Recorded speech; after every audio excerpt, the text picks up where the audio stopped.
Walang hanggang pagbati ang binabati ko sa inyo sa aking mga kata mga kasama sa pakikinig ng salita ng Diyos, salita ni Kristo. Huli man daw at magaling ay aabot din. Isang maligayang Pasko ang binabati ko sa inyo, sa aking mga best friend, kay Facebook friend, sa aking mga dating kasama sa iglesia ng Christian Catholic, sa iglesia ng KOW, at sa iglesia ng El Shaddai, at ang aking mga best friend na Sir Apbam. Isang maligayang Pasko sa inyong lahat. Maatinawa ang biyaya ng Panginoon sa araw-araw ng ating buhay. Mga kapatid, araw ng linggo ngayon, family prayer namin. Bago kami mag-pray, gusto ko makapagbasa sa inyo ng kahit isang konti ng ating paksa. Na ang ating paksa ay ang kaban ng tipan. Ang katotohanan ng kaban ng tipan sa panahon ni Solomon iba. Pero sa panahon ng Kristo, bago at makapangyarihan ang dala.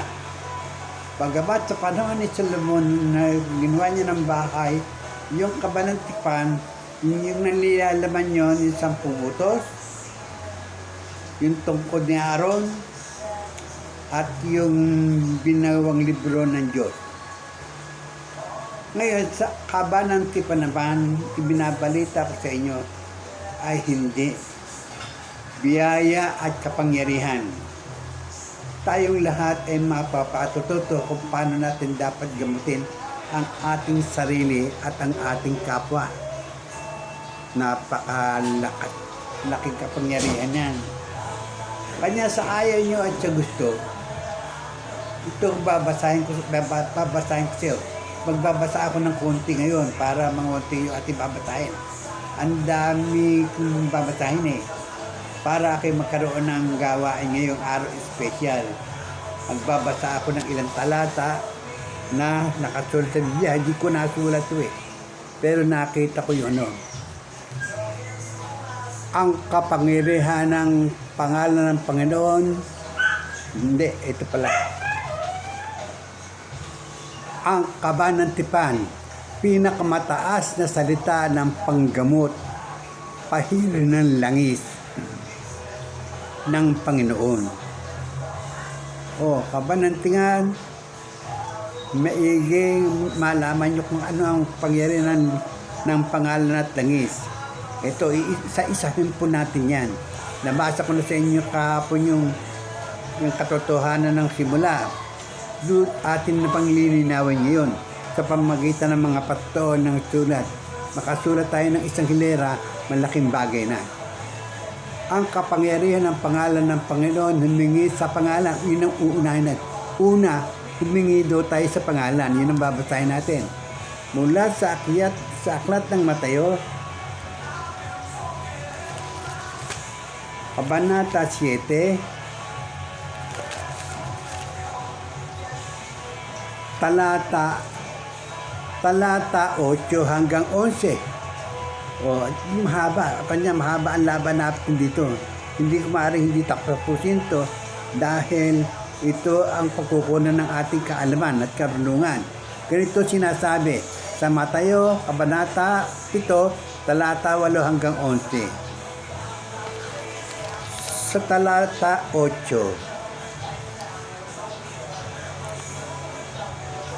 ganito ang sinasabi, sapagkat ang bawat humihingi ay tumatanggap,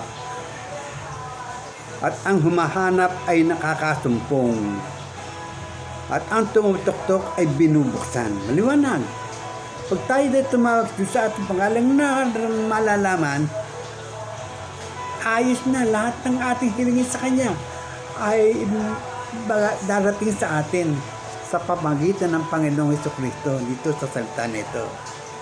Sa 9, o ano ang tao sa inyo kung siya'y hinga ng tinapay at kaniyang anak ay bato ang ibibigay? Wala daban daw tao yung ama ng bata, pag ang bata ay bato ibibigay. Wala.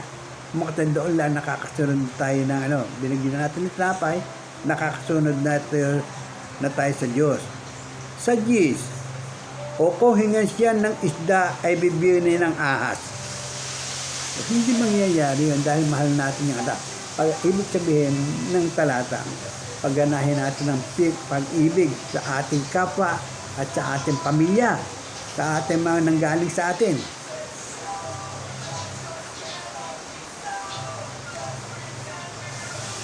Sa 11, kung kayo nga, bagamat masama ay marunong mangagbigay ng mabubuting kaloob sa inyong mga anak, gaano pa kaya ang inyong ama na nasa langit na magbibigay ng mabuting bagay sa nagsisihingi sa kanya? Dahil tayo pagka nakakilala ng Panginoon, yatawagan na tayong anak, nakasulat mo yan. Lahat ng yan ay nakasulat. Akin na lang babasahin sa inyong pandinig. Kanya magsikap tayo. Ang ating ginagawa ay tunay na may malalaman kayo. Ito ang tunay na aral at turo ng Kristo. Hindi yung kung ano-ano lang maisip ng tao, hindi.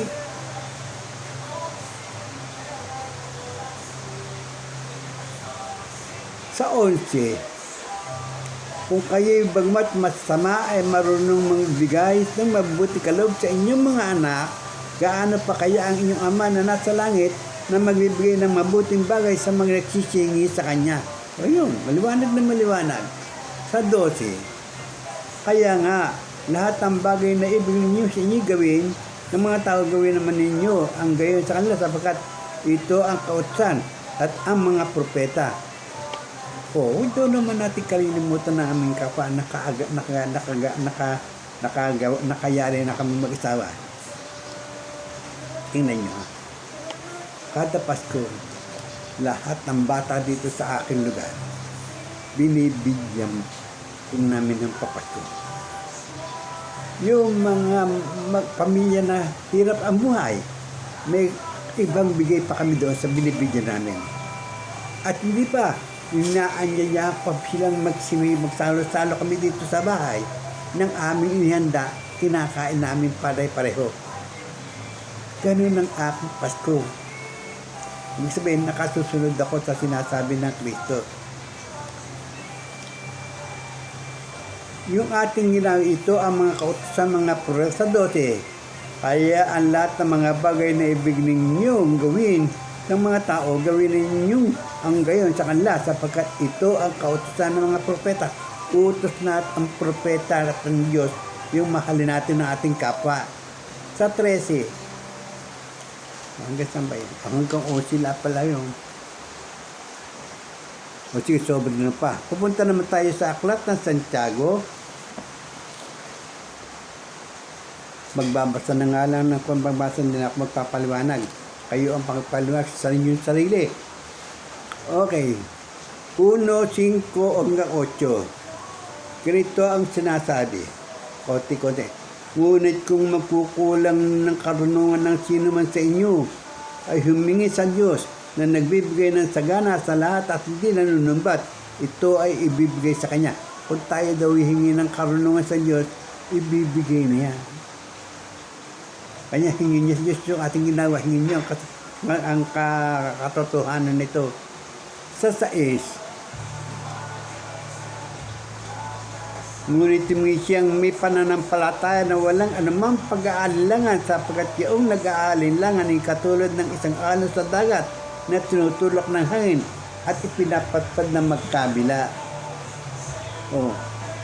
Ano yan? Nakatahin ko sa Diyos, binibigay. Ito ang bahay ko, bigay niya. Yung kagalingan ko sa karamdaman, bigay din niya. Then nananalang ako. Yung isang hospital ko, lalong bigay niya. Kung hindi, nadali na ako. Yung naghihit ang ubo, pneumonia, Nang aki hindi na makahinga, tinisip ko lang ang pangalan niya. Biglang napawi eh. Balik ulit sa dati pakiramdam ko eh. Okay. Sa 7. Sapagkat huwag isipin ng taong yun na siya patatanggap ng anumang bagay sa Panginoon. Ang taong may dalawang akala at ay walang tiga sa lahat ng kanyang mga paglalakad. Huwag daw yun natin pansinin yung mga taong walang tiyaga. Ang dami niyan. Kahit na hindi ito sinasabi. Sa 8 yun ang taong may dalawang akala at walang tiyaga sa lahat ng kanyang mga lakad pa yan. Kanya ganun na. Doon na ako nagpapasya. Madami yan. Dahil sa mga ibang mga na tinitingnan ng pagkatao ko kung mataas ang pinag-aralan ko, ano pa naman nila sa akin? Lahat ang umuuyap sa aking pagkatao. Wala. Dahil ang aking nalaman ay ang kayamanan sa langit. Ito nga, nabasa ko sa inyo. Ang pangalawang seta, Marcos 11, 22-24. Basta ito, sasabihin ko lang sa inyo yung masetas at para tayo madali. Lista nyo sa inyong panulat.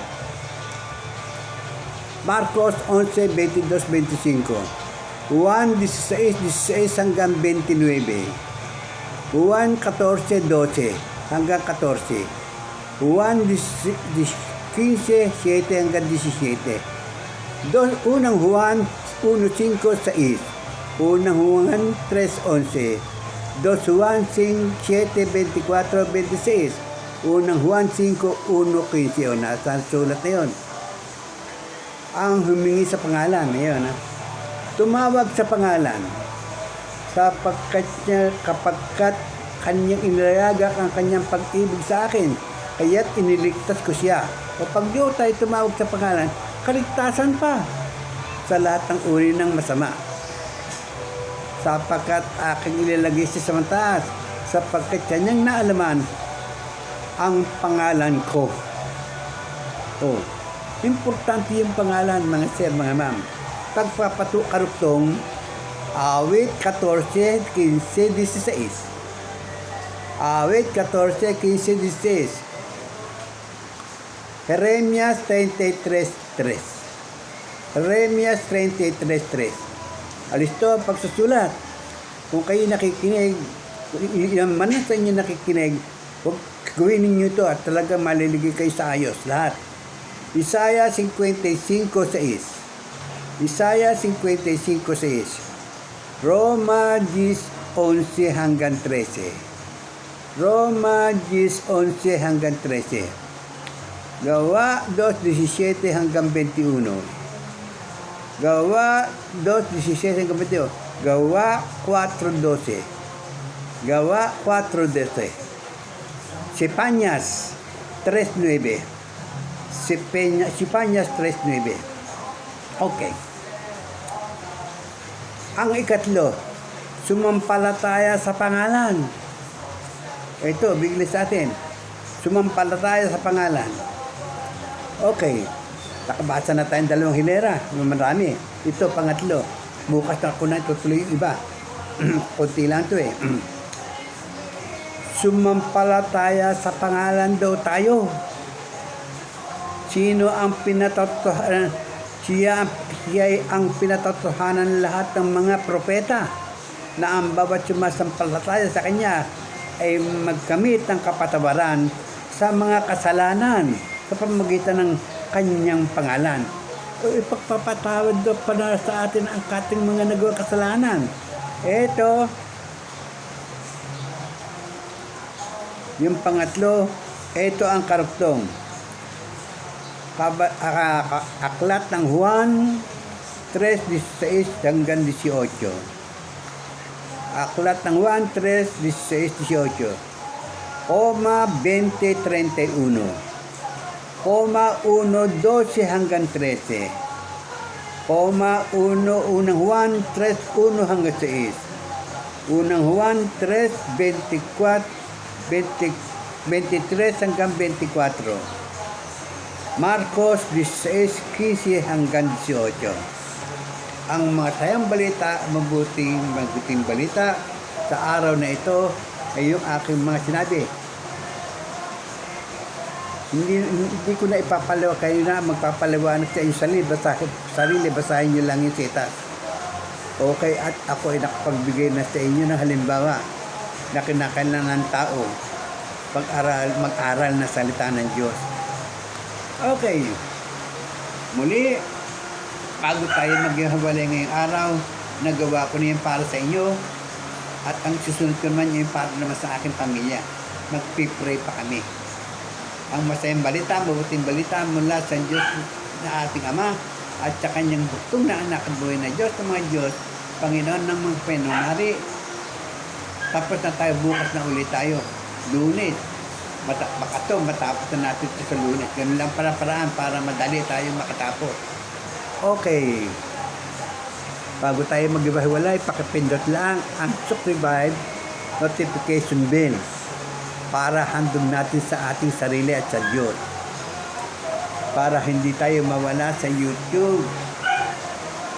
At para ng ating mga kapatira sa YouTube ay maisama na rin sa panalangin para sa mabuting gawa. Pakikipag-ministeri nyo na sa atin.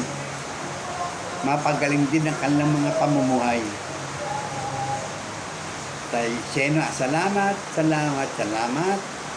Banal ang pangalan mo. Banal ang pangalan mo. Banal ang pangalan mo. Siya nawa. Tapos na tayo. Bukas na yung mga friend, mga Christian Catholic, mga miyembro ng KOW, Akademya, grupo ng El Shaddai, at isinasama ka lang ng grupo ng Jehovah, masyadong naligaw ang inyong pananampalataya. Makinig kayo dito sa aking ginagawa at matusumpungan nyo ang tunay na biyaya ng Panginoong Jesucristo ay nakasulat sa kanyang aklat. Ang Biblia ang ginawa ni Santiago, Apostol. Ito, ang Biblia. Tapos na tayo at kami naman ng pamilya ang magdadasal. Salamat. Bukas tatapusin natin to, yung aral ng kabanantipan. Basta ibabasta nyo palagi yung inyong pansulat para tayo ay hindi nag-aaksaya ng salita. Na isusulat nyo, hindi na mababalaya pag nakasulat. At ulit-ulitin yung batahin yung ating video ngayon. At nandun sinalita ko na, hindi na mawawala yung salita. Okay? Tignan nyo mga sir, mga ma'am, pasensya na kayo kung ganyan ang anyo ng aking buhok. Dati hindi po yan kakaganyan eh. Ang inuuna ko pa sa aking makapaglingkod sa Diyos. Pag ako'y maloob na, makikita niyo pintado na ulit yan. Wala na tayo makikita puti dyan. At ipatatawag ko yung aking balbero. Salamat sa inyong lahat.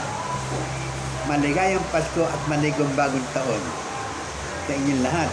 Mga friend ko sa FB, friend ko sa YouTube, at friend ko mga sir at mga ma'am. Masayang Pasko sa inyong lahat. Binabati kayo sa pangalan ng Panginoon ng banal na halik. Salamat po. Okay, tapos na.